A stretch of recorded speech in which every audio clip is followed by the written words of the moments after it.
This is sick. It's actually grotesque. How on earth can anyone who regards themselves as a genuine Labour supporter possibly support this? The so-called Labour government has declared war on some of the most vulnerable people who live in Britain. That is, disabled people. Anushka Asthana, who is ITV's deputy political editor, last Friday revealed that there will be cuts of £6 billion to the welfare budget, with £5 billion of that coming from an attack on personal independence payments, that is PIP. That's the main disability benefit for adults of working age, providing support of between £1,500 and just over £9,500 a year. Now, the eligibility criteria for receiving it is going to change, so some disabled people will no longer receive these payments at all. And as I'll explain, already many people who are disabled and with long-term health conditions don't get this support. Now, they're going as well as this to freeze the payments next year rather than increasing them in line with inflation. In real terms, that means cutting support for all of those disabled people.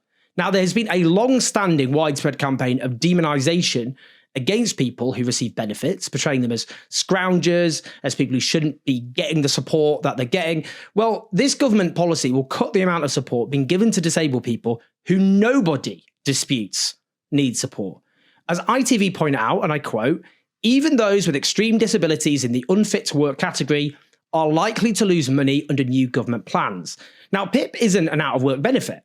It goes to people who are disabled or have long-term illnesses who are in or out of work to help cover the extra costs imposed by disability or ill health so they can live as independent and fulfilling lives as is possible. For example, paying for care or mobility needs. Now, last year, as it was reported in The Observer that the government was rejecting more than 40% of applications for PIP from people with multiple sclerosis, cerebral palsy, and arthritis, and 1 in 4 applications from people with amputations, along with other thousands of applicants from people with cancer, post-traumatic stress disorder, and emphysema. They even rejected 30% of applicants with Huntington's disease and Parkinson's. Now, the evidence shows that 70% of applicants who appeal the decision not to award them PIP win on appeal, but only after they go through a long and stressful process where they are denied support for that period. Here's another point. As disability charity Scope point out, even after taking PIP into account, the average disabled household, including at least one disabled adult or child that is, faces extra costs of £975 per month, a vast amount, of course, each year. Now, what about so-called benefit fraud? Well, helpfully, early this year, one of the few good Labour MPs, Richard Bergen, did his homework. I put in a written question to the Department of Work and Pensions asking about the amounts lost in personal independence payments fraud. And the answer came back in 22 to 23, only 0.2% percentage rate. This is the DWP's answer, was fraudulently claimed by PIP claimants. So the government's own figures shows that fraud is 0.2%.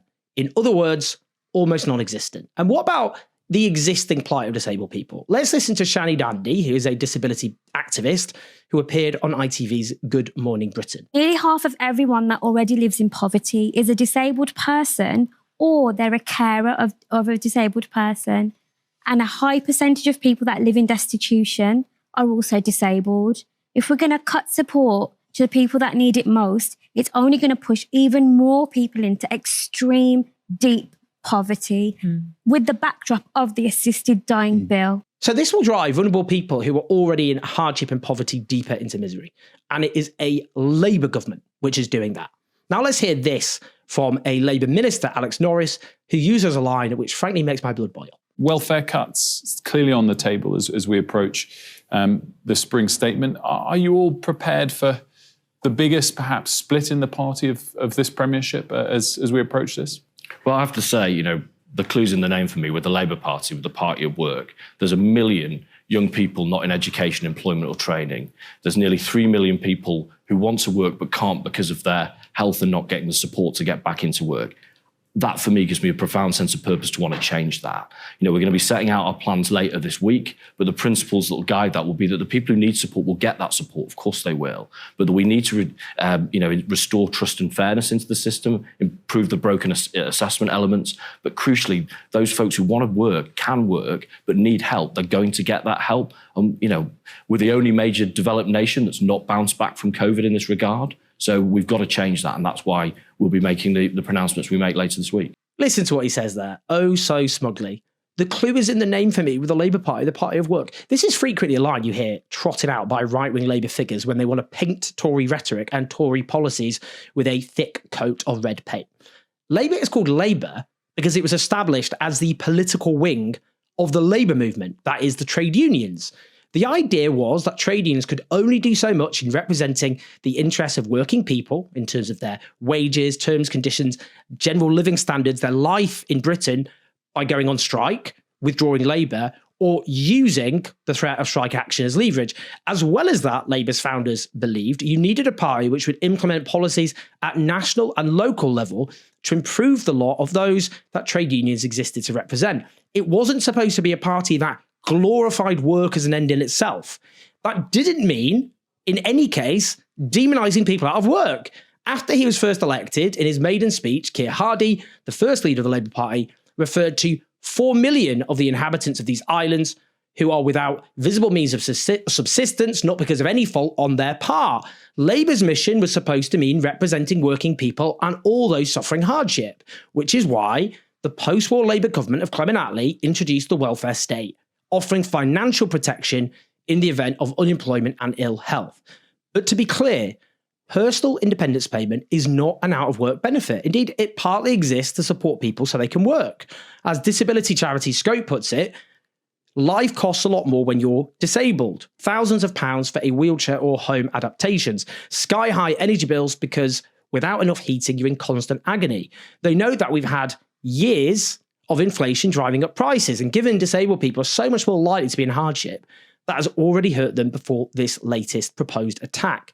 Now let's hear this from Liz Kendall, who is the Secretary of State for Work and Pensions, who along with Rachel Reeves is the architect of these cuts. Note here she was asked if her department had done an impact assessment on how many people would be affected by these cuts and how they'd be affected. She refused to answer. We've got, I think, a broken welfare system. It's not working for anyone. It's not working for the people who depend on it, and it's not working for taxpayers. The only way that you get the welfare bill on a more sustainable footing is by getting more people into work. Has your department carried out an impact assessment of how many people will be affected by these cuts? I'm not talking about that because my objective is to... Is that a yes or a no? My objective is to get people into work, into good work. So her department has refused to do an actual assessment into how desperately vulnerable people will be affected by slashing away their support. Incredible stuff. Here is an important point I just want to make. This particular wing of the Labour Party, for years, cried and cried about being called a red Tory by people on the internet. They acted as though this was hideous, despicable, just outrageous abuse. Let's listen to Rachel Reeves, the Chancellor imposing these cuts, or likely cuts, who was interviewed by the BBC's Nick Robinson in 2021. What's interesting, talking to you about some of the things that you spoke of when you were on the front bench under Ed Miliband, is arguably though why Jeremy Corbyn left you on the back benches then. There were people, weren't there, at that time who called you a red Tory, sort of suggested that you weren't welcome in the Labour Party. I found that very difficult, actually. I find it very difficult because I joined the Labour Party when I was 17. I've been in the Labour Party for 25 years now. And I love the Labour Party. I love its traditions. I love its history. And when people said that to me, I felt like, well, it's like, it's my family. Like, don't tell me I don't belong here. It's where I've always been. And I found that very hard, very hard. Very hard at conference after Jeremy Corbyn became leader, to people shouting that at me because... Screaming at you? Yeah, I found that very difficult. You look quite emotional just even remembering it. Was it a really tough time? I did. I found it very difficult. Just listen to her there, on the verge of tears about being called a red Tory. Now about to impose an attack on disabled people, which is even more cruel than the Tories themselves. Those on the left who believed in outrageous ideas like taxing the rich so we can invest in public services and the welfare state have long been browbeaten and told, just because the Labour Party isn't exactly what you want, it's not pure enough for you. You're determined to let the most vulnerable people suffer because of your ideological purity. Well, as Labour plans to drive vulnerable people further into misery, I would love to hear from those people.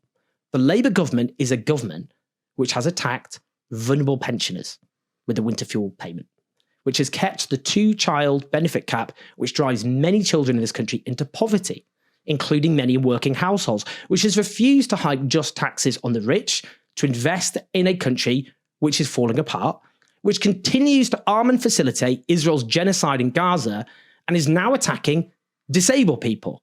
Now, look, I did not vote for the Labour Party in the last general election for the first time in my life. I voted for the Greens, and I call for people to vote for either the Greens or for independents. But a question for those who voted Labour: is this really what you voted for? Really? This underlines why we need an alternative. That means the Green Party forming an alliance with independent candidates or another left-wing party, whatever, so at the next general election we can get a hung parliament, and in that scenario, the Labour minority government, which would rely on the votes of Green and independent MPs and the SNP and all the rest, would be forced to change the electoral system so we can get proportional representation, so people will be able to feel they can vote according to their conscience rather than constantly thinking, what is the lesser of two evils? Otherwise, Labour will just keep on making people in this country and abroad suffer. And if you're someone who believes in justice, there has to be an alternative to that. Please like and subscribe, leave your thoughts and your comments. Help us as we challenge the dire mainstream media in this country across YouTube, TikTok, Instagram, Facebook, X, all the rest. Patreon.com/OJoes84. Listen to us on the podcast so you don't have to look at my face. And I will speak to you in a bit.